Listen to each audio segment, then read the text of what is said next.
అప్పుల బాధలు వెంటాడుతున్నాయా? అయితే 6 JVR వారి జాతిరత్నాలు ధరించండి.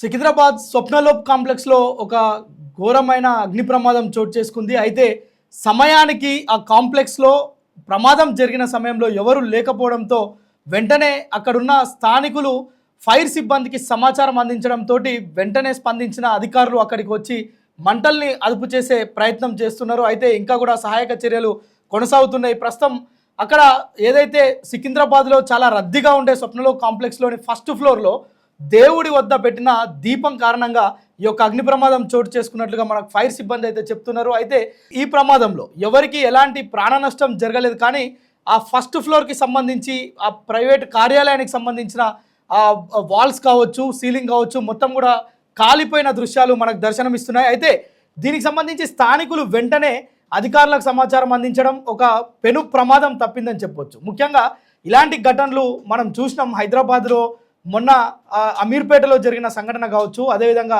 గత ఏడాది చార్మినార్ గుజార్ హౌస్ దగ్గర జరిగిన ప్రమాదం కావచ్చు. ఎంత ఆ ప్రమాద తీవ్రతను మనం తలుచుకుంటే ఒళ్ళు గగ్గుర్లు పొడుస్తుంది. ఎందుకంటే దాదాపు చార్మినార్లో ఒకే ఘటనలో ఒకే కుటుంబానికి సంబంధించిన 17 మంది మృతి చెందిన సంఘటన మనం చూసినాం. సో అదే క్రమంలో నిన్న లక్నోలో ఒక ఇన్స్టిట్యూషన్లో జరిగిన ప్రమాదం కూడా మనం చూసినాం. కాలిన గాయాలతో వారి ప్రాణాలను కాపాడుకునేందుకు సెకండ్ ఫ్లోర్, థర్డ్ ఫ్లోర్ నుంచి కిందికి దూకిన సంఘటనలు, అంటే అలాంటి విచారకరమైన సంఘటనలు మనం చూస్తున్నాం. అయితే హైదరాబాద్ లాంటి అతి రద్దీగా ఉండే సికింద్రాబాద్ కావచ్చు, ఇటు అమీర్పేట్ కావచ్చు, చార్మినార్ లాంటి ప్రదేశాలు కావచ్చు, అదేవిధంగా మొన్న నాంపల్లిలో ఒక ఫర్నిచర్ షాప్లో జరిగిన ప్రమాదం కావచ్చు. పాపం చిన్న చిన్న పిల్లలు, అభం శుభం తెలియని పిల్లలు కూడా ప్రాణాలను కోల్పోయారు. కొంతమంది మొత్తం కూడా శరీరం అంతా గాయాల పాలై ఆసుపత్రిలో చికిత్స పొందుతున్న సందర్భాలు మనం ఎన్నో చూసినాం. కానీ ప్రస్తుతం స్వప్నలోప్ కాంప్లెక్స్లో జరిగిన ఈ ఘటనను చూస్తే అక్కడ కేవలం దేవుడి దగ్గర పెట్టిన దీపం కారణంగా ఈ యొక్క ప్రమాదం జరిగినట్లుగా మనకు తెలుస్తుంది. అయితే ఆ ప్రమాద సమయంలో ఆ ప్రైవేట్ కార్యాలయానికి సంబంధించిన వ్యక్తులు లేకపోవడం ప్రాణాపాయం తప్పిందని చెప్పుకోవచ్చు. అయితే ఇలాంటివి పునరావృతం అవుతున్నప్పటికి కూడా మనం చూసినాం, గుజార్ హౌస్లో అంత పెద్ద ప్రమాదం జరిగినప్పుడు ఆ యొక్క చార్మినార్ ప్రాంతమే కాదు, హైదరాబాద్ దేశం అంతా కూడా ప్రధాని నరేంద్ర మోడీ స్పందించి ఆ కుటుంబానికి ప్రగాఢ సానుభూతిని ప్రకటించిందంటే ఆ ప్రమాద తీవ్రత దేశం మొత్తాన్ని కూడా కదిలించింది. మరి ఇలాంటివి జరిగినప్పుడే అధికారులు స్పందిస్తుంటే ఇలాంటి ఘటనలను ఎలా అడ్డుకోగలుగుతాం? ఇక్కడ హైడ్రా లాంటి సంస్థలు ఉన్నాయి, అదేవిధంగా GHMC ఉంది, ఫైర్ కంట్రోల్ సిస్టమ్ ఉంది. సో ఏ పెద్ద పెద్ద అపార్ట్మెంట్స్లో ఈ సిస్టమ్ని ఫాలో కాకపోవడంతో ఇలాంటి ప్రమాదాలు ప్రతి సంవత్సరం, ప్రతి ఏటా, ఈ ముఖ్యంగా సమ్మర్లో మనం అత్యధికంగా చూస్తాం. ఇప్పుడు కొంత సమ్మర్ ఎఫెక్ట్ తగ్గి వర్షాలు కురుస్తున్న సమయంలో కూడా ఇలాంటి ఘటనలు చోటు చేసుకోవడం.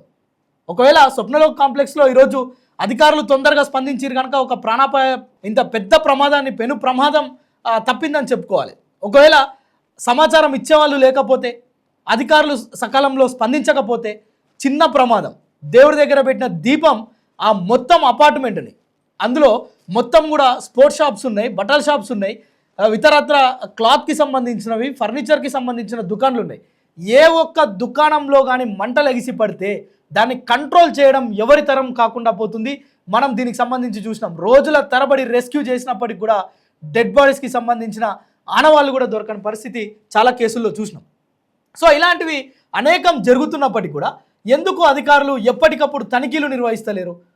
తనిఖీలు ఎప్పటికప్పుడు నిర్వహించి ఫైర్ సేఫ్టీకి సంబంధించిన సిస్టమ్ కనుక ఇన్స్టాల్ చేస్తే చాలా ప్రమాదాలను తగ్గించవచ్చు కదా. ఒకవేళ ప్రమాదాలు తగ్గించకపోయినా ప్రమాదం జరిగినప్పుడు జరిగే నష్టాన్ని, ఆ తీవ్రతను తగ్గించవచ్చు కదా. సో ఎందుకు దీనిపైన అధికారులు నిర్లక్ష్యం వహిస్తున్నారు?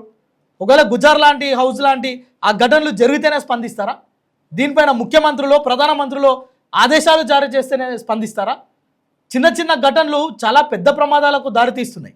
సకాలంలో అధికారులు రావడమే కాదు, వెంటనే అక్కడున్న గ్యాస్ సిలిండర్లు ఆఫ్ చేయడం, వెంటనే ఇతర ఫ్లోర్స్కి మంటలు వ్యాపించకుండా ఆ యొక్క పవర్ సిస్టమ్ని కట్ చేయడం జరిగింది.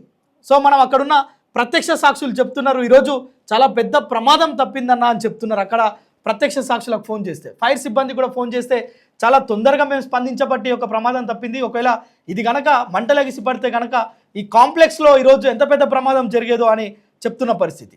సో ఇప్పటికైనా అధికారులు వెంటనే స్పందించి ఇలాంటి ప్రమాదాలు జరిగినప్పుడు చాలా అప్రమత్తంగా ఉండడం, ప్రమాదాలు జరిగినప్పుడే కాదు, ప్రమాదాలు జరగక ముందే ఒకవేళ చర్యలు కనుక తీసుకుంటే ఇవి జరగకుండానే మనం ఆపొచ్చు, ఎలాంటి ప్రాణ నష్టం ఆస్తి నష్టం జరగకుండా కూడా కాపాడవచ్చు అనే అభిప్రాయాలు వ్యక్తం అవుతున్నాయి. అయితే దీనిపైన మీరేమంటారో కామెంట్ ద్వారా తెలపండి.